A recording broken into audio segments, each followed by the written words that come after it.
8 कर्मों से मुक्त होने के लिए हमने अभिषेक किया। इन 8 कर्मों से मुक्त होने के लिए हमने शांति धारा की।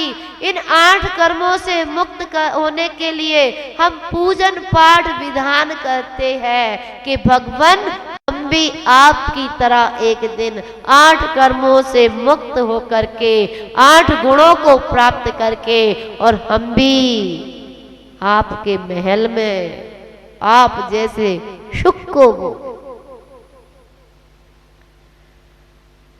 जिनकी सबसे ज्यादा मेहनत होती है, जो ध्यान पूर्वक वर्क करते हैं, उनके नंबर भी अच्छे आते हैं। भरत चक्रवर्ती जी तो नंबर कितने आए थे उनके? क्योंकि वह 33% मन से और 33% वचन से और 33% काय से ध्यान करते थे। कितने नंबर हो गए? 99। और जब 99 नंबर हो गए तो 1 नंबर तो सफाई का भी मिल जाता है। कितने परसेंट हो गए? 100% हो गए। और जब 100% से ध्यान किया तो 48 मिनट नहीं लगी, 48 मिनट के अंदर केवल ज्ञान हो गया। वह ध्यान जो 48 मिनट किया था वो 100% वाला था। हमारे और तुम्हारे 33% नंबर आते थे तो लड्डू बांटे जाते थे। आज 90% नंबर आने पर आंसू बहाए जाते हैं। सोचो, विचार करो। एक परिवार और एक परिवार, उनके 4 बच्चे, सेठ जी के 4 बच्चे, चारों बच्चे योग्य थे। कोई इंजीनियर था तो कोई साइंटिस्ट था तो कोई बैंकर था, कोई जज था। चारों बड़े बड़े पद पे थे। सेठ जी एक दिन व्यापार के लिए जा रहे थे और बीच में देखा एक बच्चा जूते पर पॉलिश कर रहा था। जैसे ही सेठ जी ने देखा ये बच्चा जूते पर पॉलिश कर रहा है, उस बच्चे से पूछा, बेटा तुम इतनी छोटी सी उम्र में क्यों पॉलिश कर रहे हो? उस बच्चे ने कहा, साहब मेरे पिताजी नहीं है, मेरी माँ नहीं है, मेरा कोई भी नहीं है, मैं अपनी पढ़ाई करना चाहता हूँ, IAS बनना चाहता हूँ। वे सेठ जी कहने लगे, ये पॉलिश करने वाला और IAS कैसे बन सकता है? कैसे, कितनी मेहनत करेगा? सेठ जी ने कहा, तुम मेरे यहाँ चलोगे? बाबूजी हाँ, मैं तुमको पढ़ाऊंगा, चलो मेरे साथ। वे बालक बाबूजी के साथ चला जाता है और वह बालक भी पढ़ लिख करके धीरे धीरे युवा हो जाता है, डिग्री प्राप्त हो जाती है, IAS बन जाता है। 4 बच्चे पहले थे, वह भी बड़ी बड़ी पोस्ट पे थे। एक दिन घर में चर्चा हो गई और चर्चा चल रही थी चारों भाइयों में, चारों दौरानी जिठानी में। बड़ी बहू कहने लगी, सुनते हो इतने साल हो गए हैं, क्या बाबूजी माँ जी को मैं ही बना के खिलाती रहूं? क्या तुम्हारे छोटे भाई और नहीं है क्या? उनसे भी कहा करो, कुछ दिन वो भी खिलाएं। सेकंड नंबर वाले जज के पास बात आई तो जज की श्रीमती जी ने कहा, सुनते हो इतने दिन हो गए हैं, कब तक और करूंगी? तुम्हारी और भी तो 2 भाभियां हैं, उनसे बोलो कुछ दिन वो भी खिलाएं। अब कुछ दिन तीसरी बहू के पास रहने लगी। तीसरी बहू कहने लगी कि देखो बहुत दिन हो गए हैं, अब ये बड़े भैया के यहाँ नहीं गई, उनके यहाँ नहीं गई, कुछ दिन उनसे भी कह दो तो मम्मी पापा उनके यहाँ भी चले जाएंगे। आगे बात बढ़ी तो छोटा बेटा छोटी बहू सुन रहे थे। छोटा बेटा सुन रहा था। छोटी बहू आई, उठाई सूटकेस और पैक करके, हाँ सुन रहे हो ना, मैं घर जा रही हूं, पियर जा रही हूं। क्यों, क्या हो गया देवी? किसी ने कुछ कह दिया क्या? कह क्या दिया? सारे दिन रोटी पानी बर्तन झाड़ू पोछा यही करती रहूं क्या? मेरे को नौकरानी बना के लेके आए थे क्या? नौकरी कराने के लिए लेके आए थे? मेरे पिताजी ने क्या इतना सारा धन तुमसे इसलिए दिया था कि तुम मुझे नौकरानी बना के रखना? मेरे बस की नहीं है ये सब करना। माताजी पिताजी सुन रहे थे। वह जो बालक था जिसको पढ़ाने के लिए लेके आए, उसकी जॉब लग गई बहुत बड़ी। जब उसको पता चला कि मेरे जो 4 भाई हैं धर्म के, उन्होंने पिताजी माताजी को निकाल दिया है, तो क्यों ना मैं अपने घर ले आऊं। और जैसे ही उसे पता चला, मैं बाबूजी के पास गया। बाबूजी बाबूजी, आपकी बहू ने आपको बहुत याद किया है, और आपके ना पोते पोती बड़े हो गए हैं। अब आपको यहाँ नहीं, अब आपको यहाँ पे बहुत दिन हो गए हैं। कुछ दिन बाबूजी आप आशीर्वाद देने के लिए घर चलिए। नेकी और पूछ पूछ। बाबूजी माताजी तो तैयार ही थे। वे दोनों माताजी को और बाबूजी को ले जाते हैं। वह बहू खूब आदर सम्मान करती है, गरम गरम रोटियां खिलाती है। उनका रहने का रूम अपने से भी ज्यादा सुंदर देती है।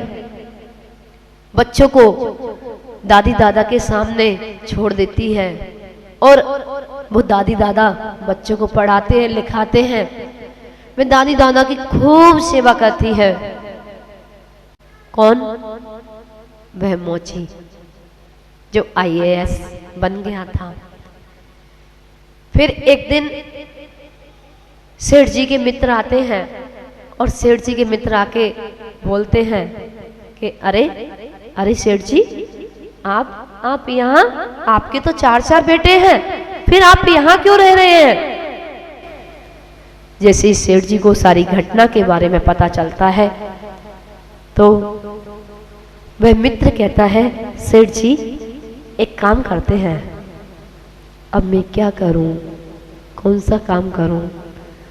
तो कहने लगे, सेठ जी आप तो चुप रहना, बस जैसा जैसा मैं कहता जाऊं वैसा वैसा करते जाना, ठीक है? ये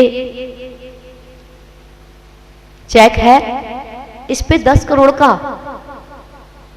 साइन है, और मैं अभी आपके 4 बेटों के पास भेज देता हूं कि बाबूजी की 10 करोड़ की लॉटरी खुली है।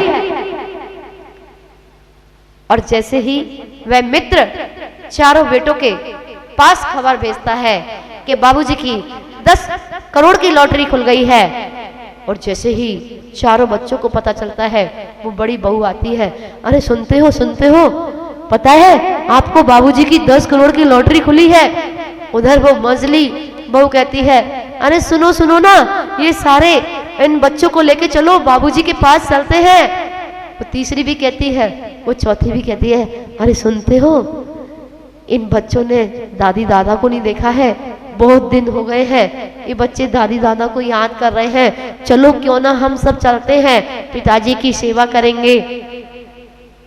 सारे के सारे बेटे, सारी की सारी बहुएं और पहुंच जाते हैं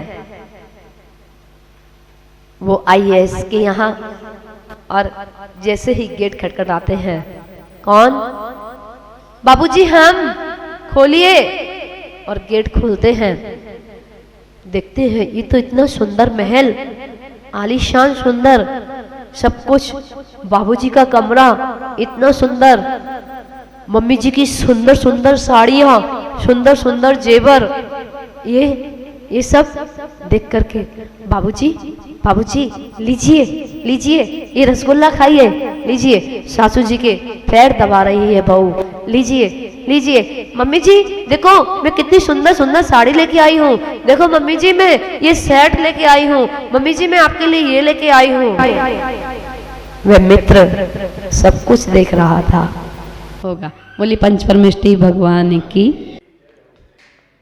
धर्मश्री बंधु, चर्चा चल रही थी अपनी गुरु भक्ति पर, और गुरु भक्ति की चर्चा तो ऐसी है कि जिसका ना ओर है और ना छोर है, जिसकी शुरुआत कहाँ से करें और अंत कहाँ करें कुछ भी नहीं पता चलता। गुरु गोविंद दो खड़े काके लागू पाए, बलिहारी गुरु आपकी गोविंदियो बताए, प्रभु जी गोविंदियो बताए। प्रभु तक पहुंचाने का मार्गदर्शन भी आपने ही दिखलाया है, और गुरु के अंदर संसार समाया है, गुरु के अंदर संसार समाया है। हमने नहीं देखा श्री आदिनाथ भगवान को, हमने नहीं देखा श्री महावीर भगवान को, हमने तो देखा आज श्री गुरुवर श्री विद्यासागर जी को, हमने तो देखा आज श्री ज्ञान सागर जी को। जब गुरुदेव दोनों मुनिराज को देखा तो ऐसा लगा कि साक्षात एक आदिनाथ भगवान है तो एक महावीर भगवान है। हे गुरुदेव, जब आपकी चर्या समय बतलाती थी,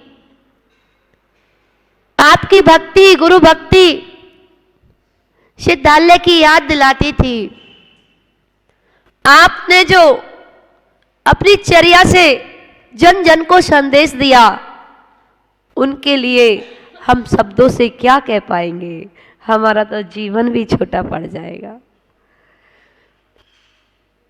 गुरु उपकार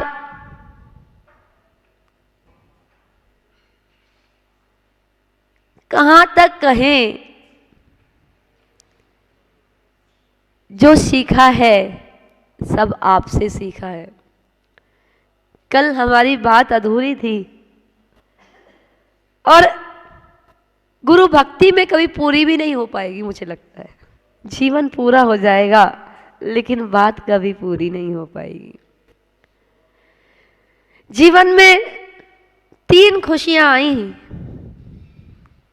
और 3 का संगम होता है। त्रिवेणी, अगर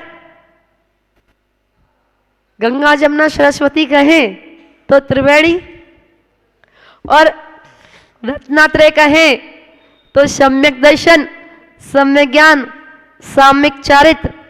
सांसारिक विषय ले जो संसार परिभ्रमण का कारण है तो वो है जर जोरू जमीन, जैसा कल बताया। 3 ही वहां है और 3 ही वहां है। संसार को बढ़ाने के लिए जो जल जोरू जमीन के पीछे भागेगा उसका संसार बढ़ता चला जाएगा, और जो रत्नात्रय के पीछे दौड़ेगा वह सिद्धालय के अंदर पहुंच जाएगा, वह सिद्धालय में प्रवेश कर जाएगा। 3 ही इधर है, 3 ही उधर है, और 3 ही हमारे जीवन में रत्न खिले, 3 ही फूल खिले हमारे जीवन में।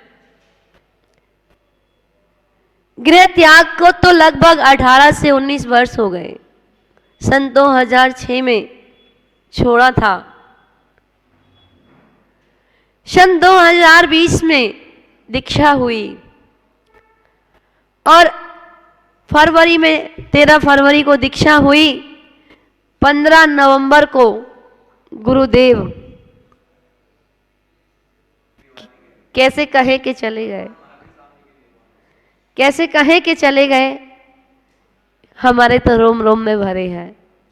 आज उनकी आवाज ही जो आपने कल सुना वो भी उन्हीं की आवाज थी, और आज आप सुन रहे हैं वह भी उन्हीं की आवाज है, और अंतिम समय तक सुनते रहोगे वह भी उन्हीं की आवाज है।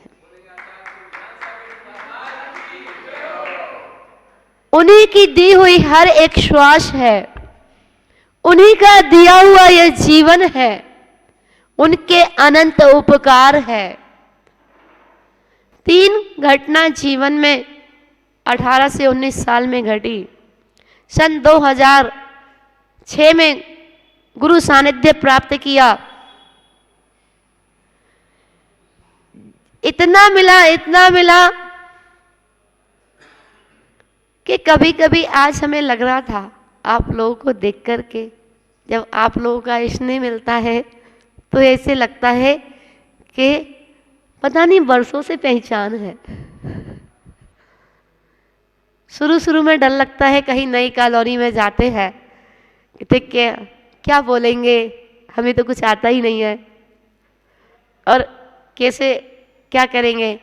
लेकिन जब जिस नगर में प्रभु के दर्शन हो जाते हैं और गुरु की महिमा शुरू होती है, गुरु का आशीर्वाद होता है, तो ऐसा लगता है कि आप और हम वर्षों से परिचित है। ऐसा है या नहीं? आपको लगा या नहीं लगा? लगता है यार। तो जीवन में जो 3 प्रश्न आए, वो पहला सन 2020 का, नहीं सन 2018 का, 6 में तो प्रवेश किया था। वह तो केतु गर्भ में आए थे, सन 2006 में तो गर्भ में आए थे। आपके यहाँ तो 9 माह में जन्म होता है, हमारा तो 14 वर्ष में जन्म हुआ था। हमारा तो 14 वर्ष में जन्म हुआ था, 14 वर्ष तक तो गर्भ में ही पड़े रहे थे। जब जन्म हुआ तो 13 फरवरी सन 2020 को पहली खुशी जीवन की, पहली खुशी जीवन की जब पीची आगम की परंपरा ग्रहण की, जैनेश्वरी दीक्षा जो तीर्थंकर आदिनाथ भगवान ने दीक्षा ली, उसी परंपरा में भगवान महावीर तक और आचार्य कुंद स्वामी, आचार्य समत्वद स्वामी, आचार्य मानतुंग स्वामी, आचार्य गुरुदेव विद्यासागर मुनिराज, आचार्य गुरुदेव ज्ञान सागर मुनिराज, वही परंपरा में सौभाग्य मिला।